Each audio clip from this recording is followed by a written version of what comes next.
नमस्कार, तुम्ही पाहत आहात पुणे फास्ट 24 न्यूज आणि आता आपण बातमी पाहणार आहोत पुणे सातारा रस्त्यावर खेड शिवापूर परिसरात झालेल्या वाहतूक कोंडीची।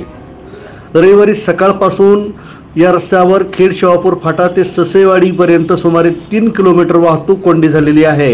या वाहतूक कोंडीचं कारण म्हणजे खेड शिवापूर येथील दर्गा फाट्यावर गेल्या काही महिन्यांपासून उड्डाणपुलाचे काम सुरू आहे, मात्र त्यामुळे येथील वाहतूक सेवा रस्त्याने वळवण्यात आलेली आहे। मात्र गेल्या काही दिवसांपासून पडत असलेल्या पावसामुळे येथील सेवा रस्त्यावर मोठ्या प्रमाणावर खड्डे पडलेले आहेत आणि त्यामुळे येथील वाहतूक संत होऊन वाहतूक कोंडी झालेली आहे।